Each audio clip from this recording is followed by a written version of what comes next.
sure we got everybody. Welcome back to Baton Rouge, a post-game press conference now. Joining us is Jackson State. Head coach Tomekia Reed to my left. We're also joined by redshirt junior forward Maya Crump, 21 points, 5 rebounds, and graduate center Amisha Williams-Holiday, 15 points and 12 rebounds in this evening's game against LSU. Once again, please silence your phones. If you are in person and have questions, raise your hand. We'll bring a microphone to you. Those joining on Zoom, if you have questions, if you'll click the raise hand, we'll get to you when the opportunity arises. Coach, as always, congratulations on the effort on your season. We'd like to start with you and the opening comment you'd like to make. Well, I'm first of all just extremely proud of our team.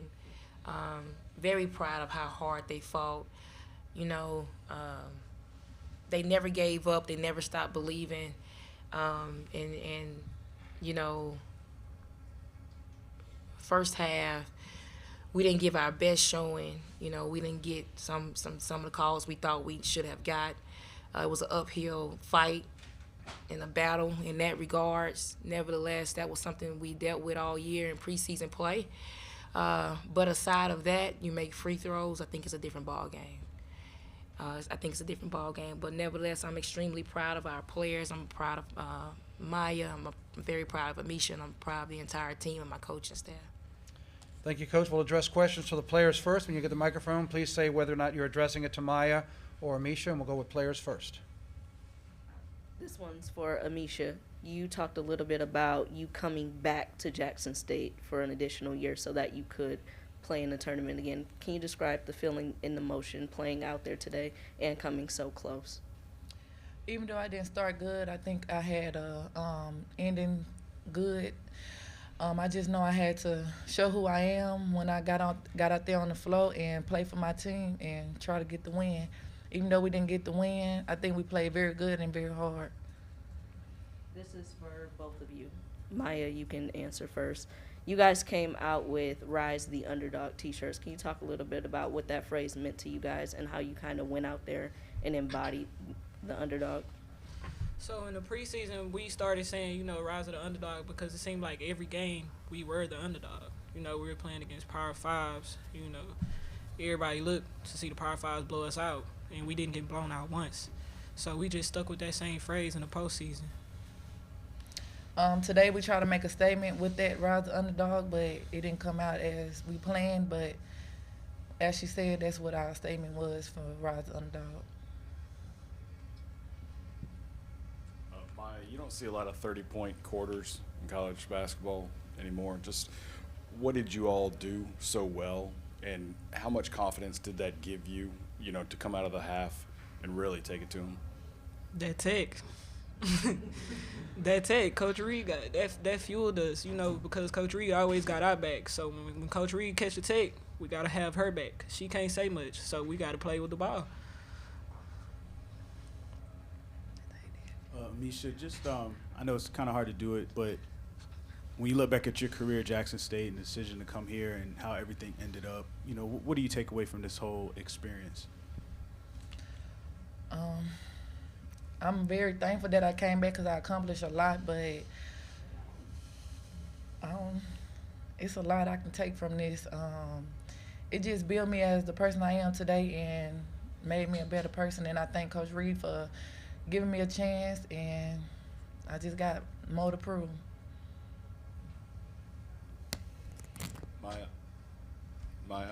Coach Reed said on your goals board, beating a Power 5 team was the one that you hadn't ticked off, but I think you guys really represented your team really well today. Is there any solace in that? Say that again? Any comfort in how well you played and kind of what you showed of your team? You guys just talked about being blown out before. That clearly wasn't the case today. I mean, you take comfort in it, but the job's not done. The goal ain't finished. We didn't meet each other.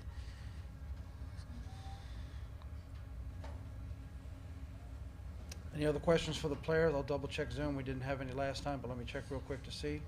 And we're clear there. Any other questions for the players? If not, Maya, Amisha, thank you for your time. Congratulations on your effort. Congratulations on your season. We appreciate y'all being here. Thank y'all very much. All right, now we'll take questions for Coach. Coach Reed, Charles Bishop, JSU Sports Network. Um, you came back from a 17-point deficit, and you talked a little bit prior about this team's poise and composure. Was there any point within today where you looked at it and knew that this team was going to just fight and claw back in? Yeah, at halftime, they were talking amongst each other, and I like to hear that talk when I'm walking into our locker room. And I could tell that they were not satisfied. They were not happy. They were extremely disappointed with how the first half went. They were talking about how we faced this before, how we've been here before. And they talked about Texas game. You know, at halftime against Texas, we were down 20. And we walked them down as well. And so when I came in the locker room, that's kind of the point I talked about to them. We've been here before. You know, we've been down before. Now it's just one possession at a time. Trust me in the adjustments that we're going to make, and I'm going to trust you to make those adjustments. And so that's what we were able to do in coming back out and playing a better third quarter. Technical seemed to just turn the trajectory of the game. What did you implore your team during that period of time?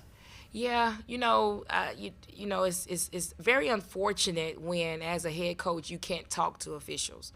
You know, you want to be able to talk and speak and be able to communicate, but when you cut off those lines of communication, that's when there's a problem, and that's what I saw. And early on, we tried to cut those. I tried to communicate and it wasn't there, and I said, you know what? Let me just go ahead and get it, because if I don't get it, it's going to continue. And so I thought I was going to get away with it, but I didn't. He saw it. He understood what it meant. I went with it, you know, and I was, you know, my team came to me and said, Coach, please don't get thrown out. You have made your statement. We got you. I mean, they all ran over and told me, we got you, Coach. We got you. They high-fived me, you know, and they did. They did just that. We took a 10-point lead, and we just kind of went from there. And so I thought that was a great technical foul at that time, and, you know, I'm glad he called it. Hey, Coach.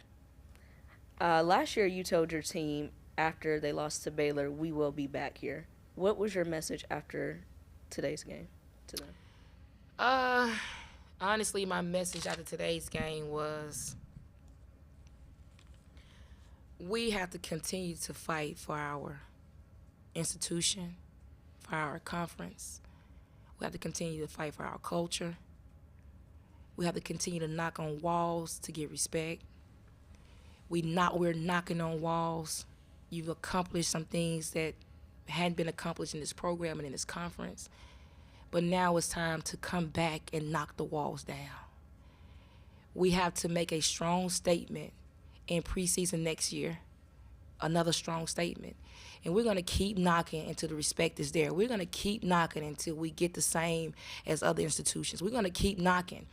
Because what happens is the transfer portal evens the playing field. And with the playing fields being even, all we ask is for everything to be fair across the board. Yes, we faced a very good team today, a very well-coached team. Yes, we came out with a game plan. Yes, we missed free throws. Yes, we made mistakes, but there were still some other things that played into that, and the world saw it. So for our institution, for our team, for our fight, we're going to continue to knock until we knock those doors down. That's what my message was. Follow up on that, we are less than 24 hours from what the world witnessed South Carolina do to Howard. How do you think your team and their play today against Baylor kind of earned that respect for your institution and for HBCUs across the country? Well, I hope it has given them a sense of pride that we can do it. You know, I hope it has encouraged everybody. I mean, obviously we didn't win. I don't know what y'all saw, but all I feel is a loss, you know.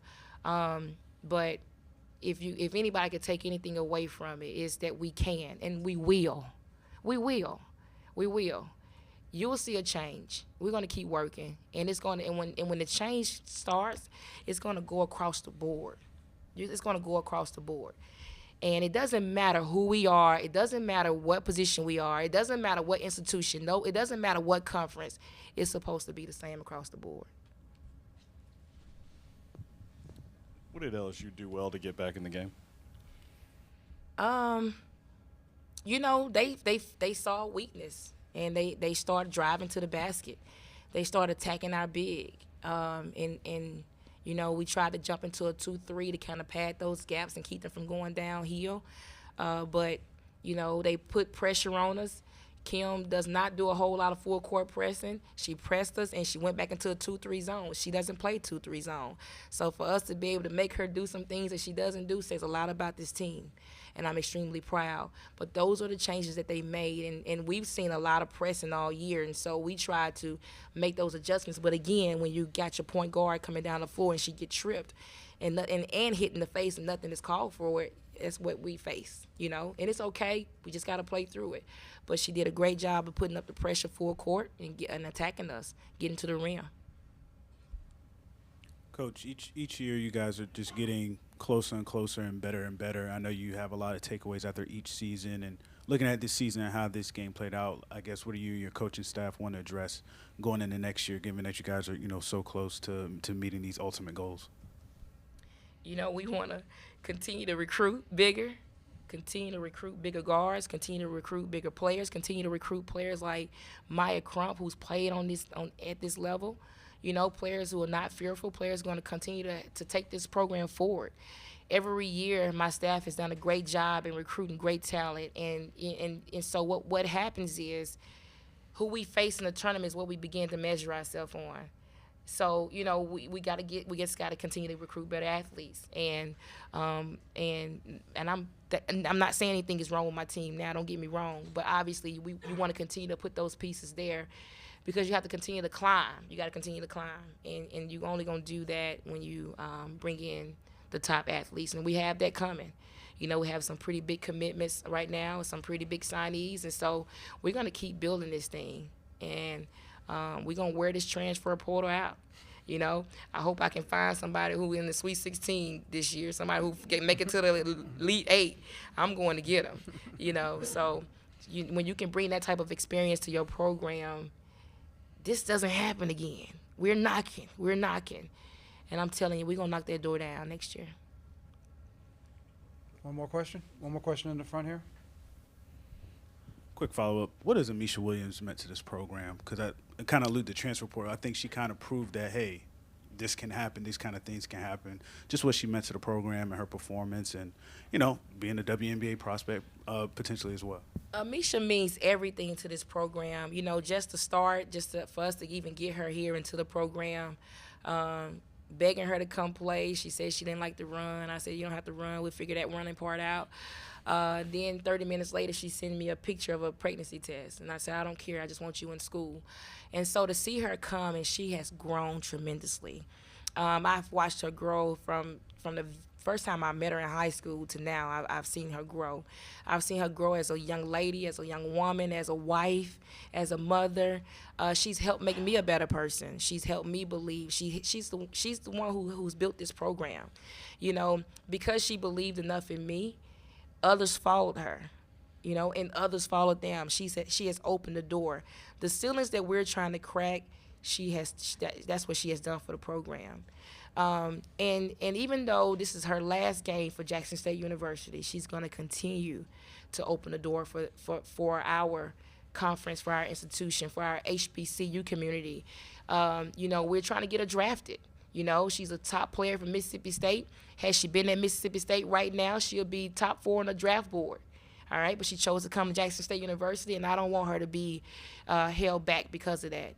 She did great for this institution, and I think she'll be great in the WNBA. Someone take a chance on her, that's another door that's open for our HBCU community. She means everything to this program, everything to me, and everything to our HBCUs.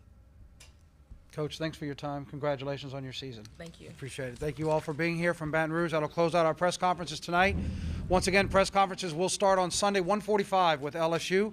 Until then, a recording of this press conference will be available at ncaa.veritone.com. Transcripts provided by ASAP will be posted shortly. Thank you for joining us, and good night from Baton Rouge.